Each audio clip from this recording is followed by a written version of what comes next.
Hello, this is Mike Smulligan. I'm a forester with the Michigan Department of Natural Resources. I administer the Forest Stewardship Program here in Michigan, and this presentation is an introduction to forest carbon credits. It's designed for both landowners and loggers. The information is current as of March 2023, but the forest carbon world is changing pretty quickly. Keep that in mind. And also, please note that this reflects a lot of research that I've done, but is not an official position by the Michigan Department of Natural Resources. So here's a summary for both loggers and landowners. These forest carbon credits are a new opportunity for landowners to earn some income, but it's a relatively small source of income compared to other traditional opportunities in forest products. Forest carbon credits are a very interesting mechanism, but they're not perfect. There are both flaws and risks that both environmentalists and loggers and landowners should be aware of. And there's been a bit of concern in the traditional forest products community about forest carbon credits harming the logging and the forest products industry, but I don't think that's the case. I think that there are very few carbon programs that prohibit commercial harvesting, and it's a relatively small percentage of forests here, both in the United States and in Michigan, that are participating in forest carbon credits. And finally, I just want to, say that forests are amazing and complex ecosystems, in that foresters and loggers and landowners, we need to be managing for multiple things when we're trying to take good care of our forests here in Michigan. Water and wildlife and wood and carbon and biodiversity are all goals that we can be managing for.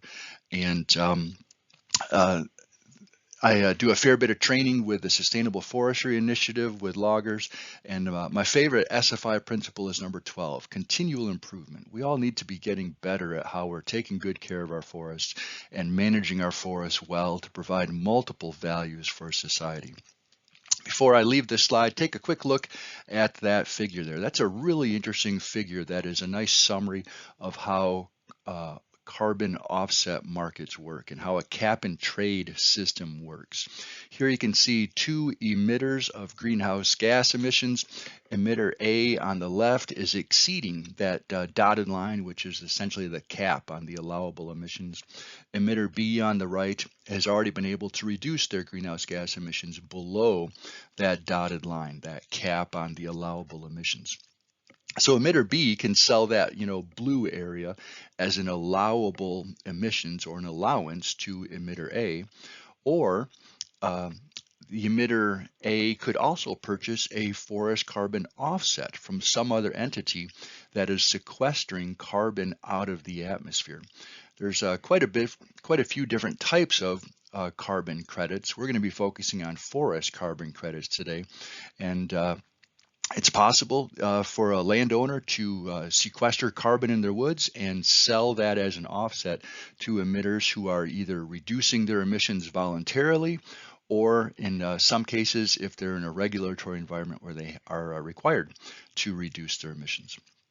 Why do companies want to do this? First of all, it's expensive to reduce greenhouse gas emissions. Investing in new technology that reduces fewer greenhouse gas emissions is quite expensive. And generally, it is cheaper to purchase offsets because it is usually cheaper to increase carbon sequestration, certainly in land management opportunities out there.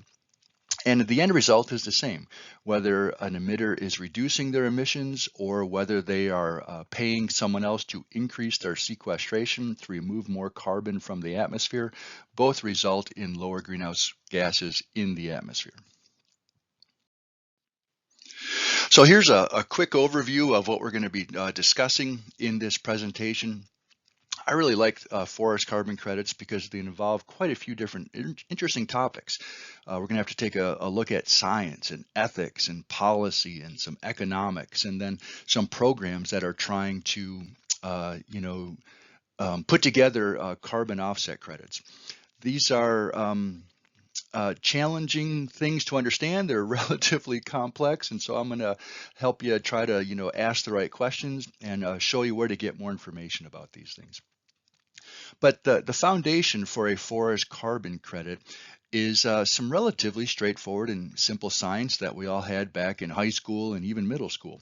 Photosynthesis is where a plant, and certainly trees, are sequestering carbon from the atmosphere and storing it in their wood. So as a tree is growing, it is using carbon dioxide from the atmosphere to turn that into sugars and wood, and storing that in its tissues, and then also incorporating that into the soil. So the way that a tree grows removes carbon dioxide from the atmosphere, and that's really the fundamental science behind a forest carbon offset credit. So when a tree grows, it is storing carbon in 6 major pools, and above ground biomass and below ground biomass are where we're going to focus most of our attention. The carbon that's stored in the roots and the trunk and the branches and the leaves, that's where we're going to focus most of our attention, because that's the pool that changes the most. As a forest is growing, trees are getting larger.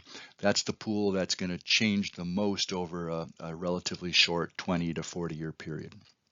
But there are carbon in dead wood, whether it's standing dead or down dead, litter, the dead leaves on the soil surface. A lot of carbon is incorporated into the soil. In fact, the soil organic matter is the largest carbon pool in Michigan, because we're here in a temperate climate. When trees die, a lot of that carbon decomposes and is stored in the soil. And so we'll see that that's the largest carbon pool. Now, loggers will be very interested in the harvested wood products pool. When we harvest a tree and we turn that into lumber and other, wood products, that is locking up carbon and storing it in harvested wood products for a long period of time. And there aren't many carbon credits that are directly accounting for harvested wood products. It's a little bit tricky to quantify at the individual ownership level, but certainly in national inventories, that harvested wood products is a major pool that at the national inventory level, we're accounting for carbon that is being stored in buildings and other types of harvested wood products. All right, so a quick look at carbon stocks of Michigan's forests. So here in Michigan, we have 20 million acres of forest, and our carbon stocks are increasing here in Michigan. They've increased about 7% in the last 30 years. And that's for a couple of reasons. Our forest area is pretty stable, around 20 million acres. We're not losing forest. Our forests are holding steady around that 20 million acre size.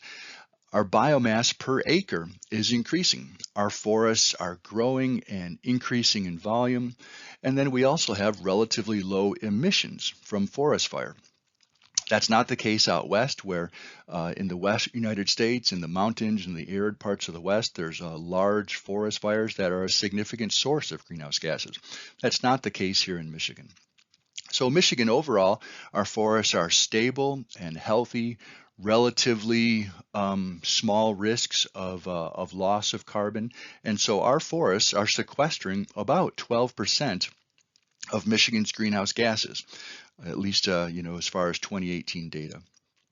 The most recent data that I could find, taking a look at how our forests, our healthy growing forests, are sequestering 12% of our state's greenhouse gas emissions. And that's pretty close to the national average of around 11%. So nationally, America's forests are sequestering about 11% of our nation's greenhouse gas emissions. Now, on a per acre basis, we have about 27 tons of carbon in the above ground biomass.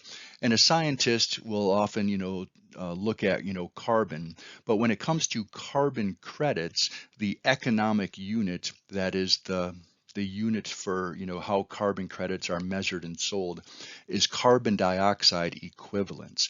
There's multiple greenhouse gases, and they're all converted to a carbon dioxide equivalent to have a single unit for sale. And so to convert carbon to carbon dioxide, you multiply by the molecular weight of carbon dioxide. So 27 times 44 divided by 12 is about 100 tons of carbon dioxide in Michigan's above ground biomass. If you take a look at that figure there, you'll see that blue bar, or the blue portion of the bars on the graph. That's the soil component. And as we discussed on the previous slide, most of Michigan's carbon is in the soil. And unfortunately, that soil carbon pool doesn't change very frequently, and so that pool is not usually included in carbon offset credits, just because that pool is pretty stable and doesn't change much over a 20 to 40 year period. So a little bit of information about climate change in itself. So we've been talking about climate change here in the United States for the last 30 years or so. And if you look at this figure here, you'll see that we really haven't done much to significantly reduce our greenhouse gas emissions over that 30 years. Now that may be bad for the atmosphere and for different impacts of climate change, but it does present an opportunity for forests and forest landowners. As more and more companies and other emitters of greenhouse gases are interested in reducing their emissions, it's going to be challenging to get down to a net zero goal, where it's going to be expensive to invest in new technology to significantly reduce our emissions. So it looks as though in the foreseeable future, many companies and other emitters of greenhouse gases will be interested in purchasing offsets to achieve their net zero goals. Now, before we leave this slide on climate change, the impacts of climate change may not be so far into the future anymore. We're seeing some current impacts of a changing climate where we have warmer weather in the winter time. And we're seeing temperatures above freezing, and we're seeing rain events in January and February. We're seeing frost laws come on in the middle of February this year. A few years ago in the Western Upper Peninsula, there was an 8-inch rainstorm that caused significant amounts of damage. So climate change can harm forests and those working in the forest products industry here in Michigan. Now, every time that I talk about forest carbon credits and climate change, I want to include at least one slide on ethics. I think it's important for us here in the United States, where we are a wealthy nation, that we need to be honest about the impacts of climate change on a global scale, where as climate is changing, it's going to disproportionately harm poor people around the world, even more so than the impacts on us here in the United States. Some of those impacts that we looked at on the previous slide there, frost laws coming on in February are an inconvenience to how we manage forests here in Michigan, but it's not a life or death situation. And I think we need to be honest about a changing climate is really going to be hurting poor people around the world far more than those of us here in the wealthy developed nations, which quite frankly have been the cause of emitting all those greenhouse gases into the atmosphere over the last 250 years. The Industrial Revolution and the use of fossil fuels has really dramatically improved the economies of the United States and Western Europe, and we've grown wealthy because of that. And our wealth is causing impacts on other poor people around the world. And I think that's an ethical thing that we need to take into consideration.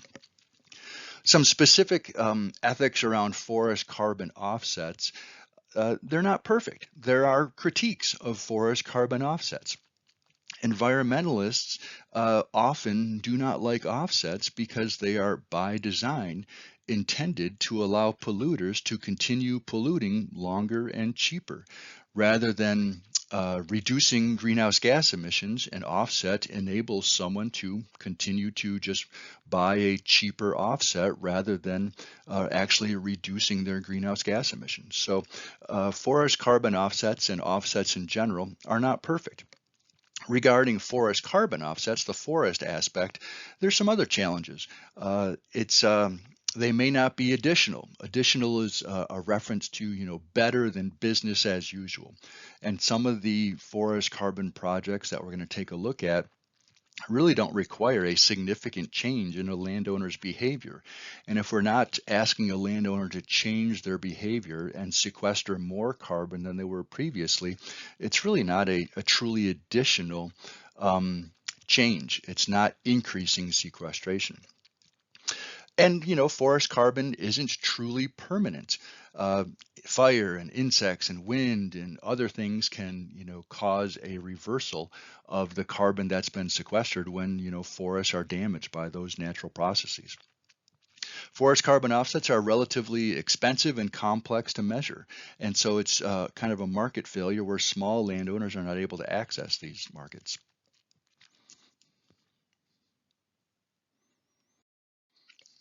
So, after society has taken a look at the science and had some debates about ethics, the real question then is policy. What do we do about this?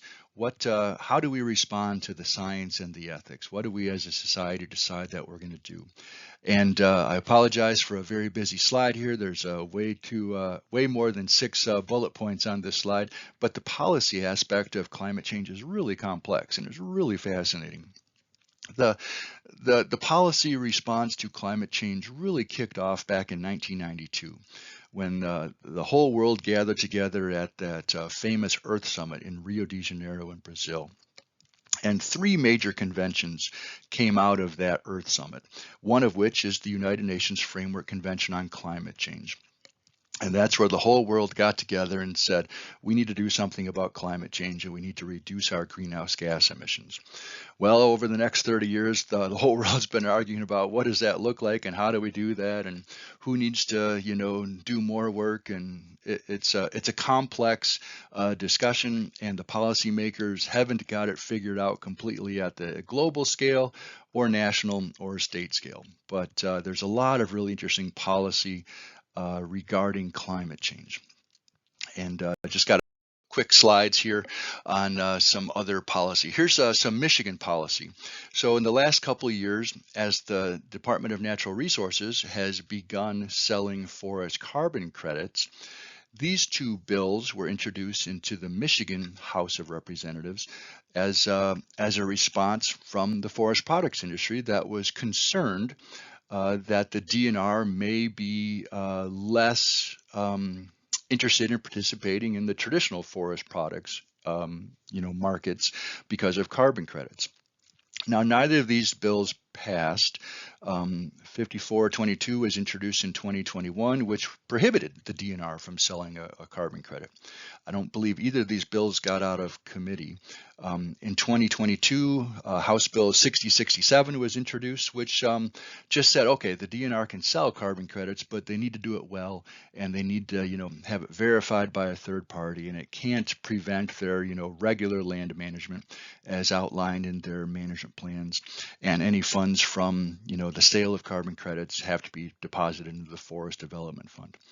Actually, all 3 of those things are already happening. So just keep in mind, in that little box there in the lower left, folks in the forest products industry have already passed legislation that says that the Department of Natural Resources must sell 90% of its harvest objectives. So as the state of Michigan is putting together its management plans, by law, the state of Michigan is required to put up for sale 90% of the harvest objectives in the state's management plans. One policy change that happened in 2022 was this Inflation Reduction Act. Now, this Inflation Reduction Act was a massive bill covering a whole lot of things, but one of the things that it did was make some significant investments in forestry and agriculture to help increase carbon sequestration in forestry and to help reduce greenhouse gas emissions from agriculture. And this Inflation Reduction Act had a $5 billion investment for forests, primarily through the U.S. Forest Service, on both public lands, federal level, and also state and private lands. You can see here that there's $450 million available to help family forest landowners access carbon markets and increase carbon sequestration. Now, the Forest Service hasn't rolled out these funds yet, but they're still working on how to do this. But the Forest Service is making massive investments in helping landowners access carbon markets. In terms of agriculture, we're looking at $22 billion investment in agriculture, primarily through the USDA's Natural Resources Conservation Service. So huge investments in their traditional programs like the Environmental Quality Incentives Program and Conservation Stewardship Program, and also significant investments in technical assistance, helping landowners get management plans. So this is this isn't regulating greenhouse gases in any way, but it is showing a massive federal investment in private sector markets and helping landowners manage their land better to increase sequestration of greenhouse gases and manage both farms and forests better. All right, so let's start taking a look at economics. After we've explored some science and some ethics and some policy, how do these ideas get implemented? Well, there's two basic economic responses to trying to mitigate climate change.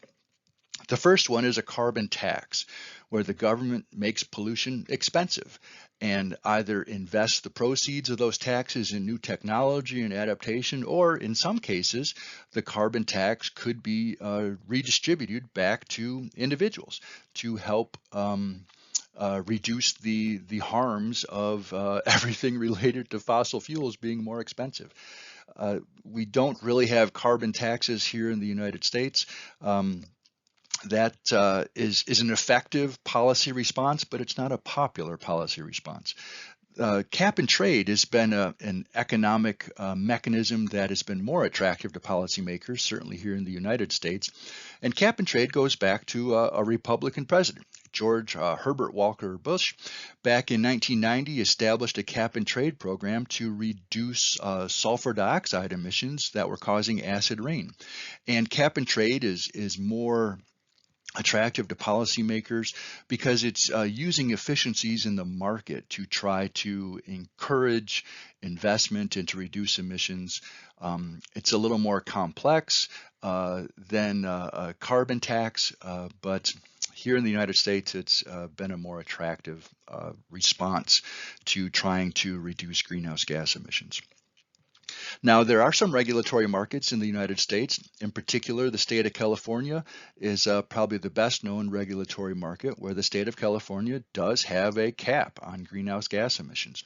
There's also the Regional Greenhouse Gas Initiative in the Northeast United States, which is 10 states in the northeast corner of the United States that also are capping emissions.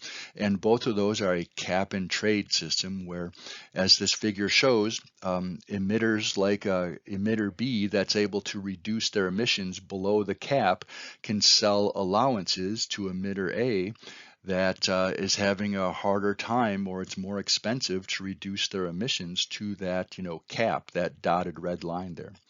And both California and RGGI do include forest carbon offsets. There's been a lot of forest carbon offsets sold on the California market. Apparently, the Regional Greenhouse Gas Initiative, their protocols for forest carbon offsets are even more complex than the state of California's. And so, to my knowledge, there haven't been any forest carbon credits sold associated with the Regional Greenhouse Gas Initiative. And here in the United States, the voluntary markets are growing in popularity, and in places where there is no regulatory cap on emissions, there are still many states and utilities and corporations that are very interested in reducing their greenhouse gas emissions, and many corporations are establishing net zero goals. Now, the net is the most important word in that net zero goals. It's going to be incredibly expensive to eliminate all greenhouse gas emissions, and that's quite a ways off in the future to transition to a truly green technology where there are no greenhouse gas emissions. So as corporations are seeking to lower their greenhouse gas emissions, they don't expect to be able to get down to zero anytime soon. And so that's where offsets are going to continue to play an important role, where corporations and other emitters of greenhouse gases are likely to continue buying offsets, because it's an offset that will get you down to that net zero rather than an absolute zero.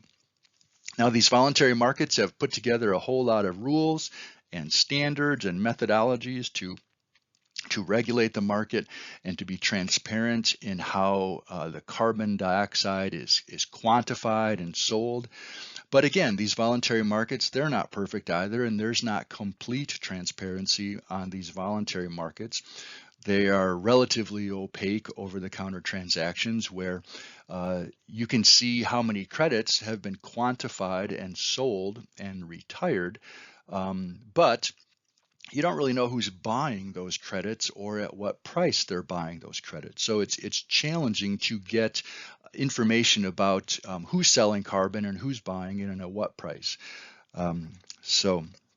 And again, some essential concepts for carbon offsets are these ideas of, is it verifiable? Can it be measured independently? Can a third party come along and back up the math that was used to quantify how much carbon is available for sale in an offset?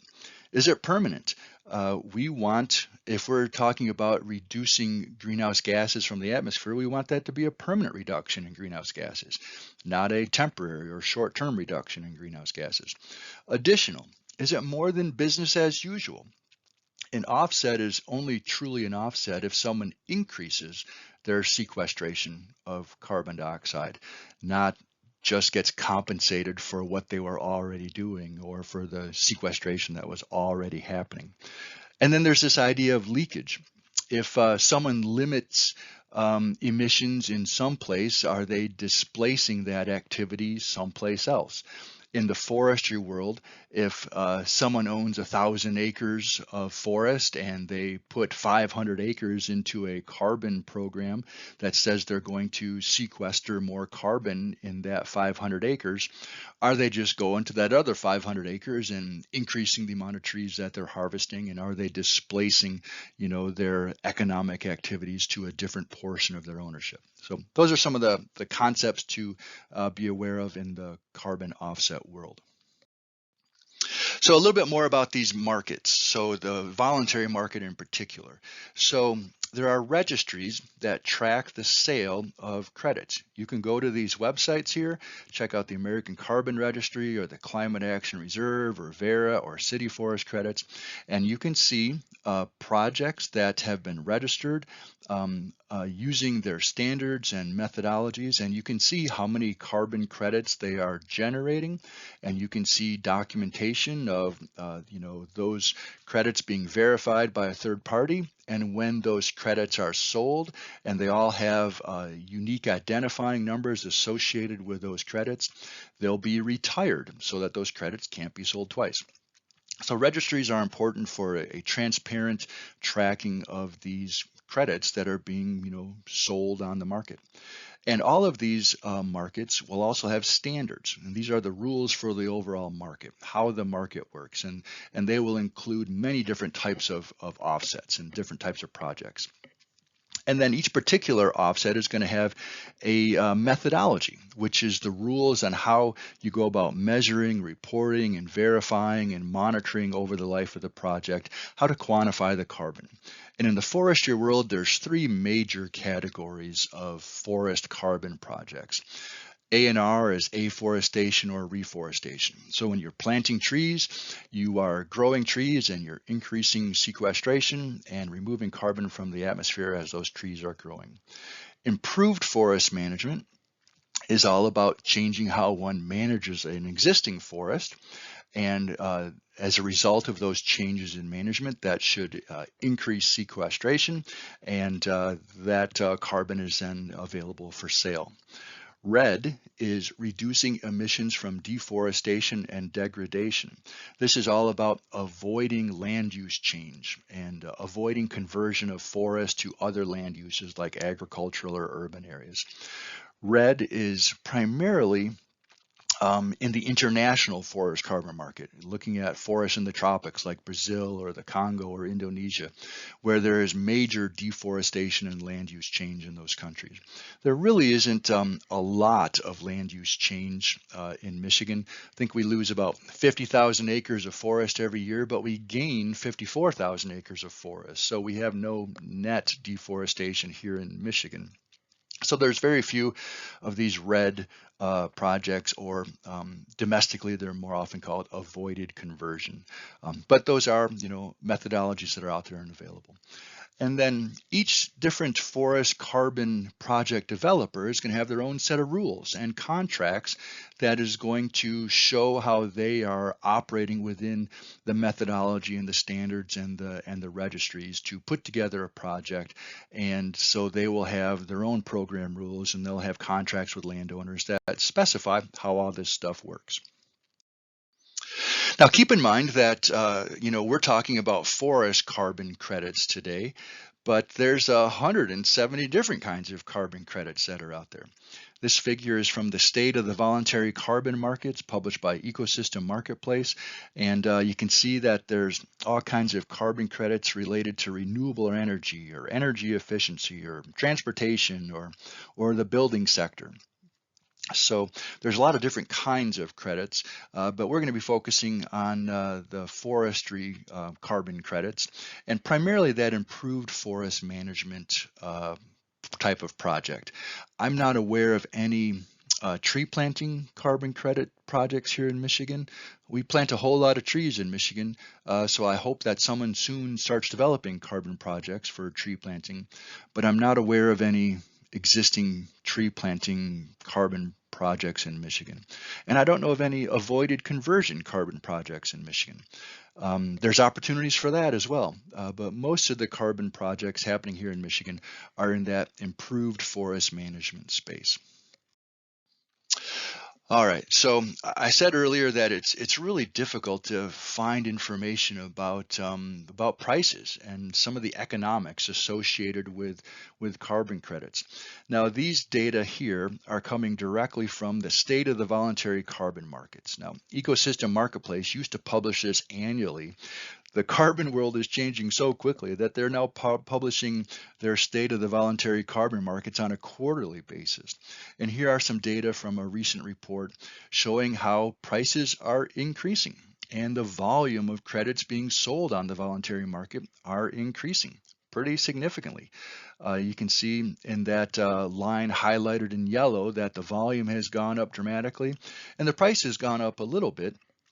But keep in mind that these are global data, and both the volume and the price are really influenced by huge carbon projects globally, internationally, where if you're talking about not allowing deforestation on thousands of hectares in a tropical forest, those types of avoided land use change, avoided conversion projects generate huge volumes of credits. And because there's such high volumes of credits, the price is relatively low in that $5 range.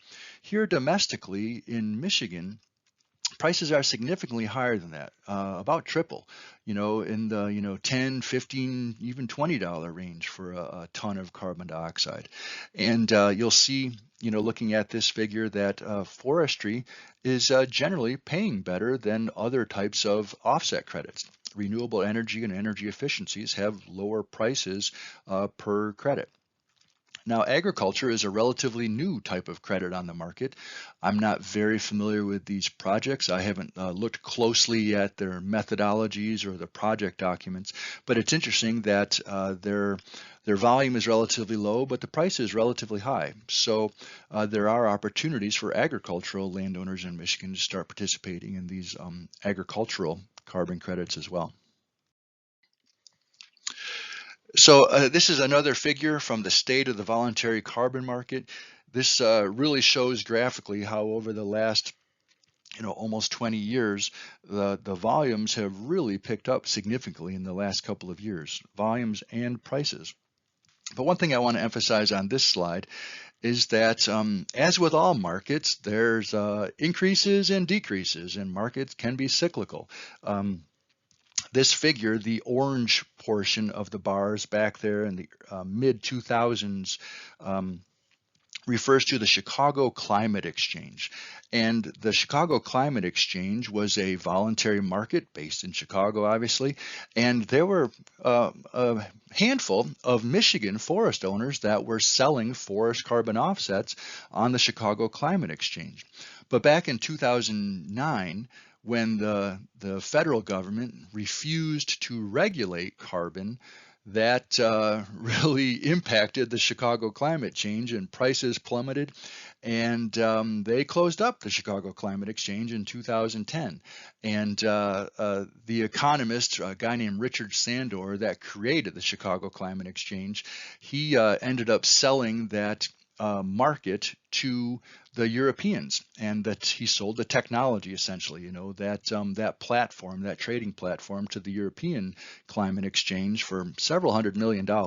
So not many landowners in Michigan earned very much money on the Chicago Climate Exchange. I think a handful of landowners got about $7, per acre by participating in that Chicago Climate Exchange. But the Chicago Climate Exchange is no more. And so even though we see volume and value of forest carbon credits going up right now, there is no guarantee that prices will always go up. And so there are risks associated with all markets. And also, there are risks of volatility in prices and supply and demand in the forest carbon market as well. So these forest carbon credits, this is still kind of a vague theoretical concept, and it's challenging to describe in simple terms just what exactly is a forest carbon credit. And this 10 steps to develop a forest carbon credit is my attempt to try to as simply and clearly explain, what is a forest carbon credit? What are these things? So this is how a landowner would go about engaging in these voluntary carbon markets, and how they would engage with selling carbon credits. So usually the first step is to hire a project developer. Hire someone like Finite Carbon or Blue Source or Forest Carbon Works, some of these companies that specialize in developing forest carbon projects. Now, that developer is going to hire some foresters here in Michigan, and they're going to go out and they're going to inventory that forest. This is a relatively straightforward forest inventory. It's a little more intensive than an inventory designed to just measure merchantable volume and timber. They're going to be measuring all 5 of those carbon pools: above ground biomass, below ground biomass, live wood, dead wood, litter. Generally not measuring the soil organic carbon, because that's not changing very much, but there'll be a pretty intensive inventory of the current carbon stocks. Now, you'll see step 3 is where it gets a little bit fuzzy and confusing. But every methodology that's quantifying carbon credits is going to have a baseline, which is an assumption about what a landowner might do in the absence of participating in a carbon project. And all of these methodologies generally assume that there will be less carbon out there in the forest than there is, today. That a landowner would harvest a lot more wood and send a lot more wood to the mill than they would keep in the forest. This particular graph here, you can see this is from a real project design document here from a 29,000 acre carbon project at the Hiawatha Sportsman's Club in the Eastern Upper Peninsula. And they were using a very commonly used methodology, the American Carbon Registry's Improved Forest Management Methodology. And the way that the baseline is calculated in that particular methodology is that a forester models how much wood would a landowner harvest in order to maximize their net present value according to the laws of the state that the project is occurring. And if you model maximizing net present value to a landowner, a landowner can maximize their revenue by sending more wood to the mill than they actually, keep out there in the forest. And so this particular baseline assumes a significant reduction in carbon stocks as compared to the initial carbon stocks. And the baseline is that, kind of jagged purple line, and they, average that out over the 40-year period, and that's that green line. So now the next step in developing a forest carbon project and quantifying the credits is to model how the forest will grow over the next 20 to 40 years.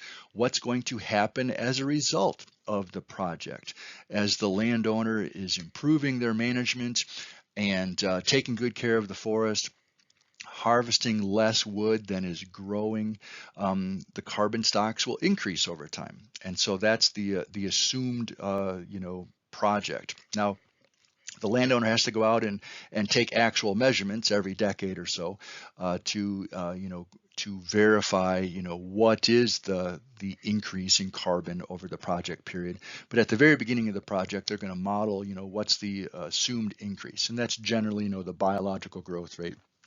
This particular methodology, as most of them, do allow harvesting, but they would require that the landowner harvests less than the growth over time. So you're going to want to see an increase in carbon stocks.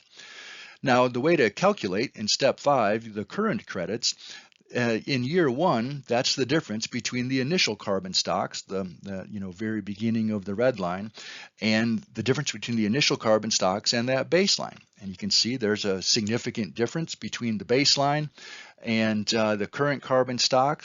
And if you look at that table over there on the right, you'll see that because there's such a significant difference between the baseline and the initial carbon stocks, the landowner generates a lot of carbon credits to sell in the first couple of years using this particular methodology.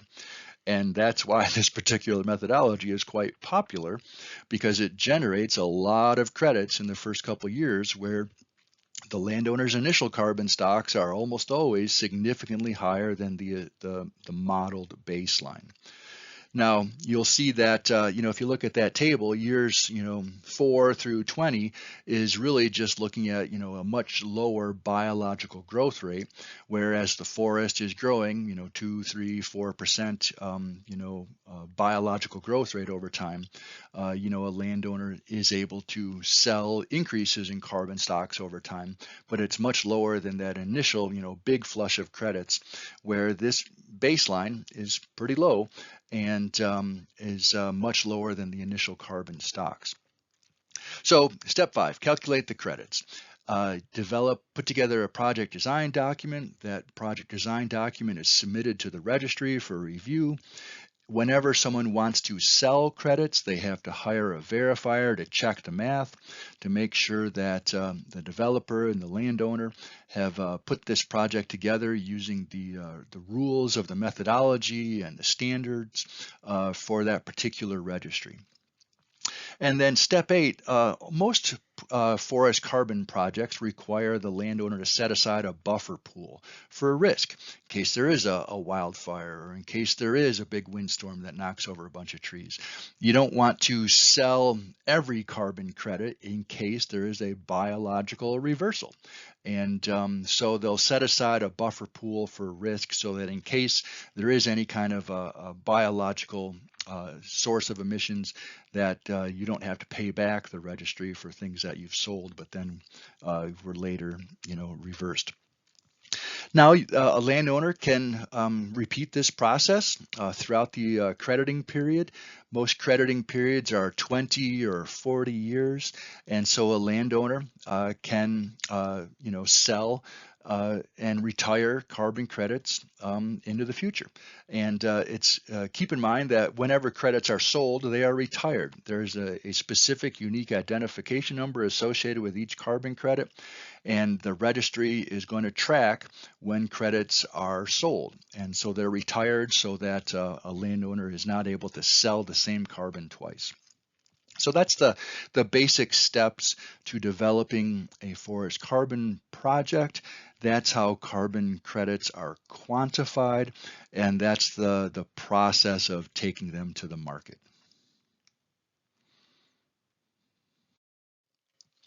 All right, so let's take a look at some particular markets that are operating in the United States, and we'll focus mostly on those four in the middle, which are really designed for the family forest landowners, the people that I work with in the Forest Stewardship Program, the smaller landowners. You can see that some of these projects are accessible to people with even less than 40 acres.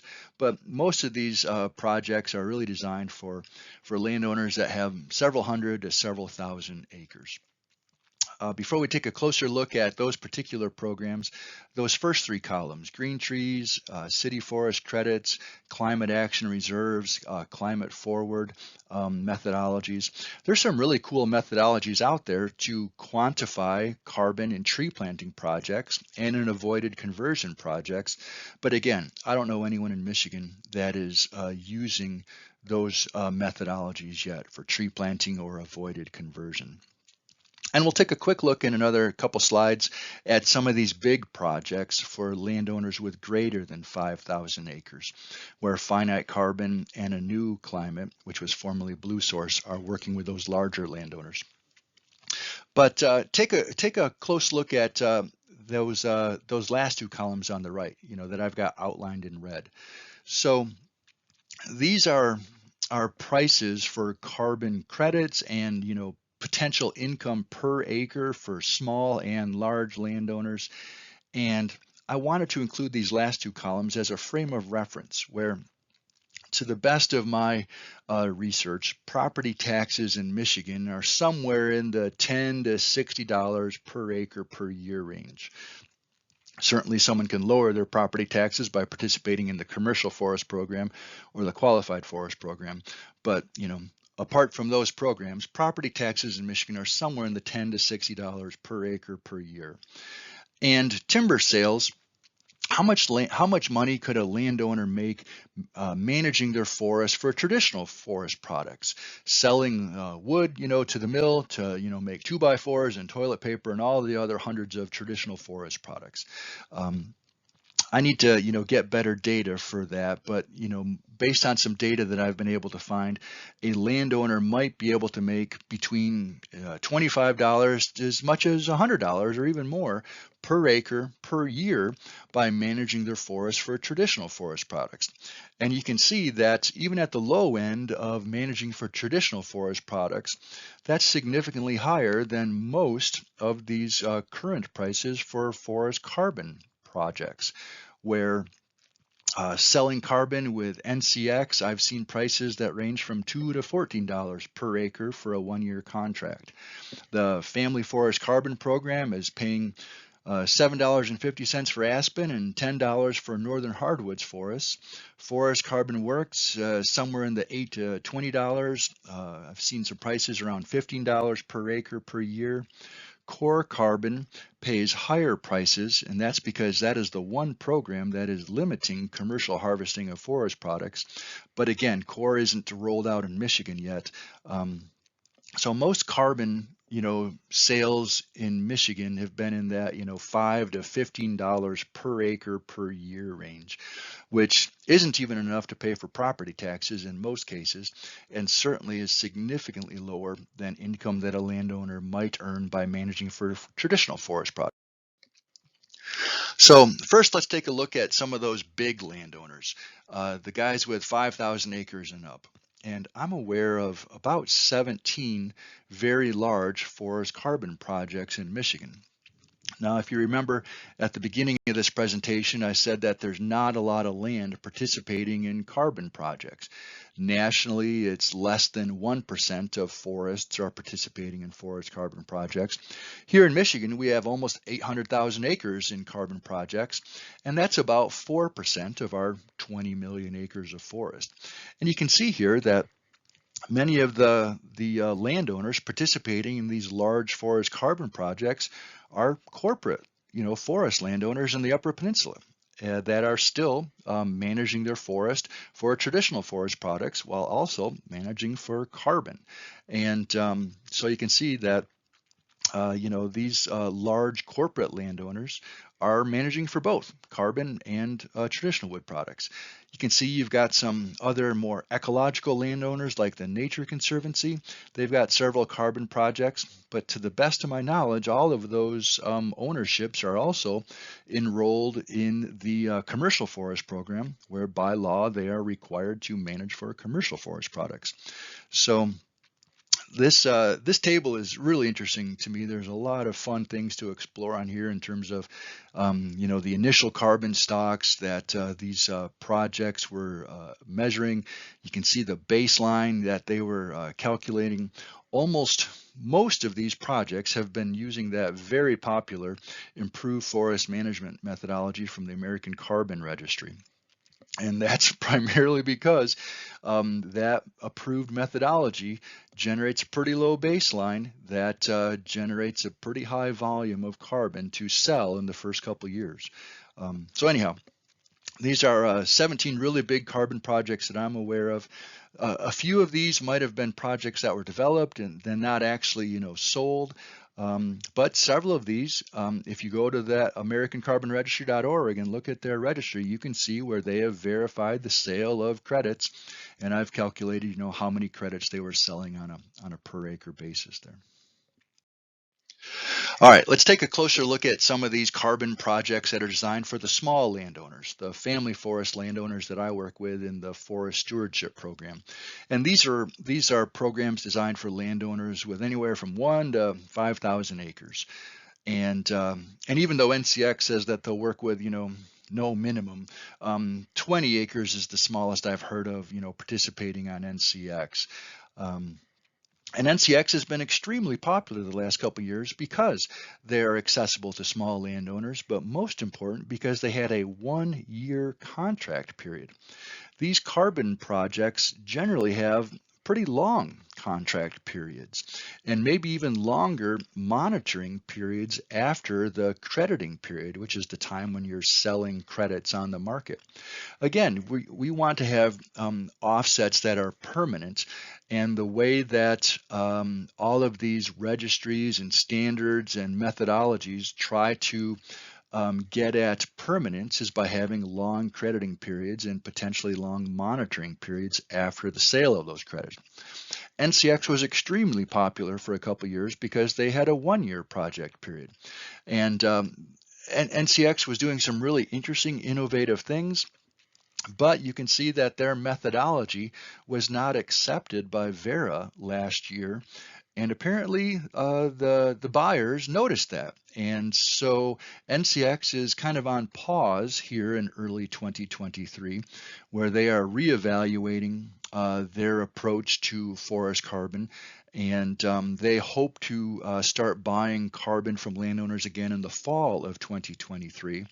But at this moment, in March of 2023, NCX is not purchasing carbon. And one other thing about NCX, they like to talk about HDCs, harvest deferral credits, which was an interesting way of quantifying carbon. But really, a landowner didn't have to defer harvesting. They could still harvest timber on some of their ownership, and they just obviously weren't compensated for that harvested wood. And the prices were somewhere in the $2 to $14 per acre for a 1-year contract. Now, the other program that is, there's 2 other programs that are currently operating in Michigan, the Family Forest Carbon Program and then Forest Carbon Works. The Family Forest Carbon Program is offered by the American Forest Foundation, which administers the American Tree Farm System, and the Nature Conservancy.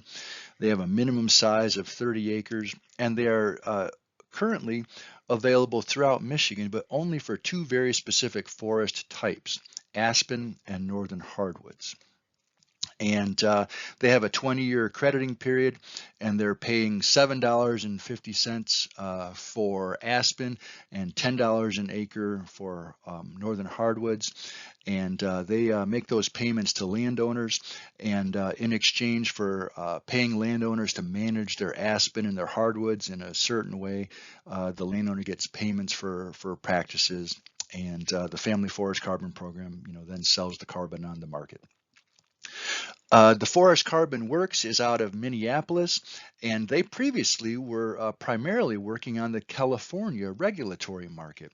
The California regulatory market generally has higher prices for carbon, but they also had longer monitoring periods. The state of California wants project developers to monitor the carbon for 100 years after the sale of the carbon.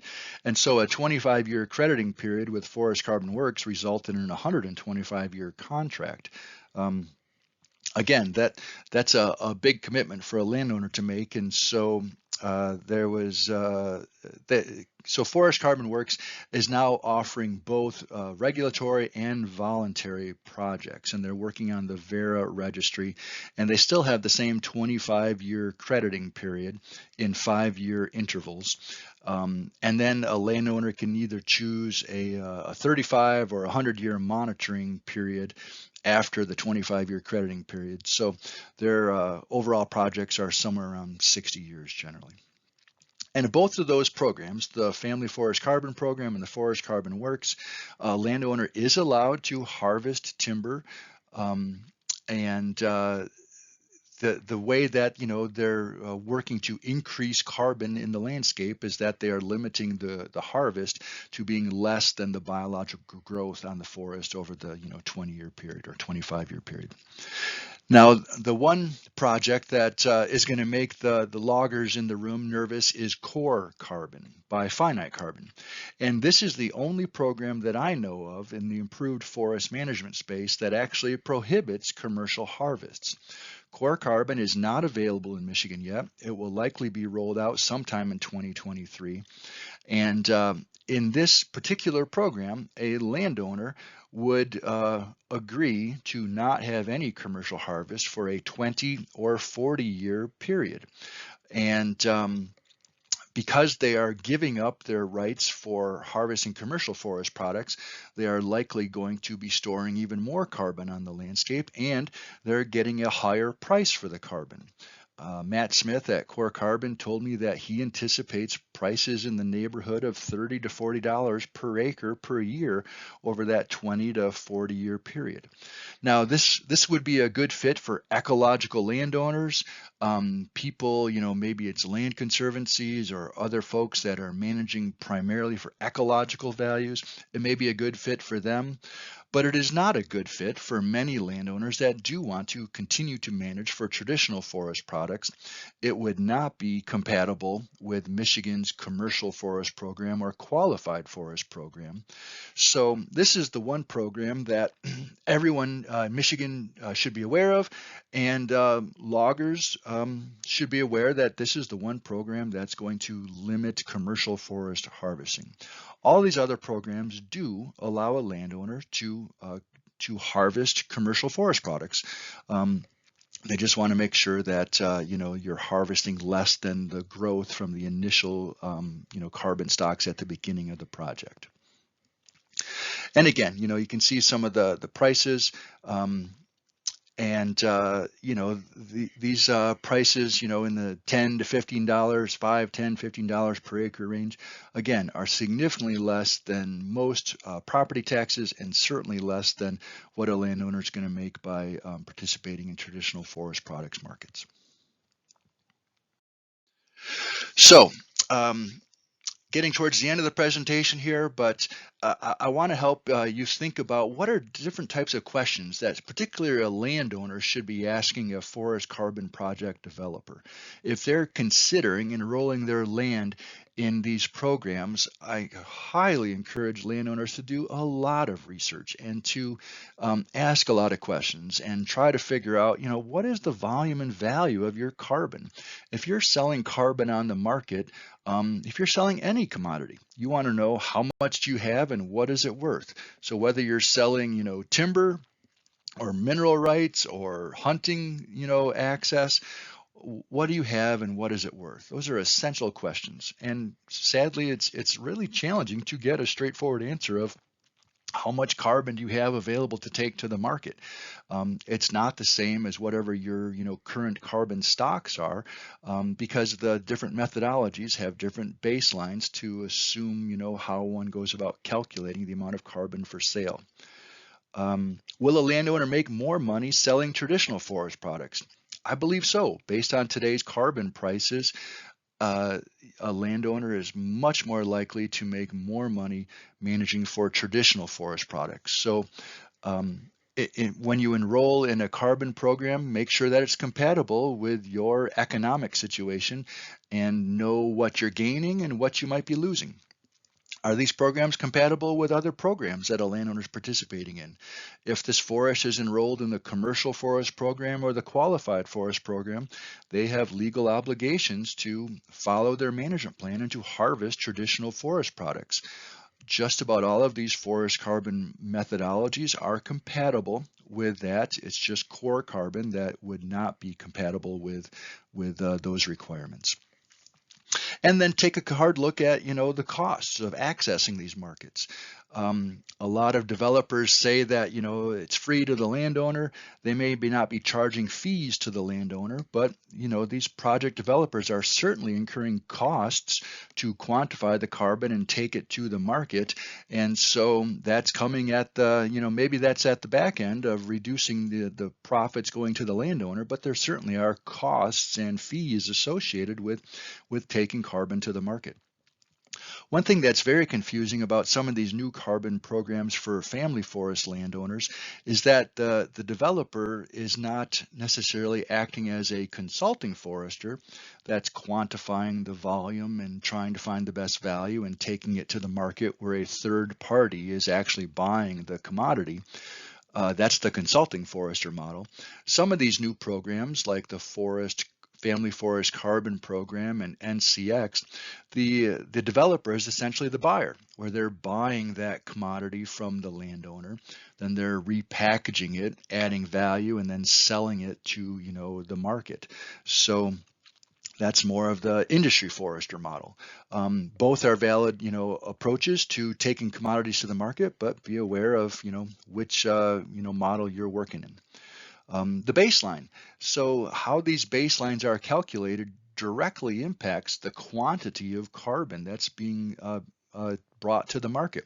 If the baseline is too low, an environmentalist might argue that the project is not additional. A landowner is not changing their behavior and they're not increasing their sequestration. That really doesn't have good positive greenhouse gas benefits for the atmosphere. And if your baseline is too high, then you may not generate enough credits to be able to sell. And so getting that baseline right is important in terms of ecological integrity, but also the economics of the project. So all this to say, there's a lot of questions, and ask hard questions of the developer. Work with a professional forester that understands these markets.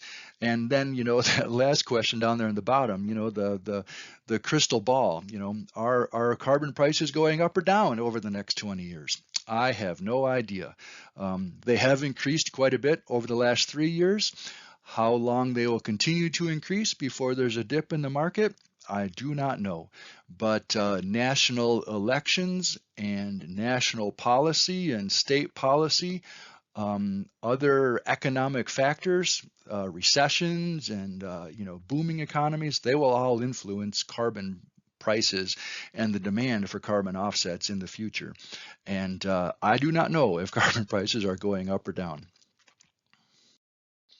So where do you get some more information? So go straight to the registries. Go to the AmericanCarbonRegistry.org or to Verra.org, and you can find information about their standards and the methodologies that are used to quantify the carbon.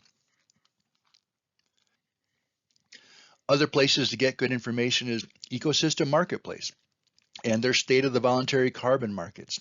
There's other sources of information out there at Forest Carbon Portal or Forest Trends.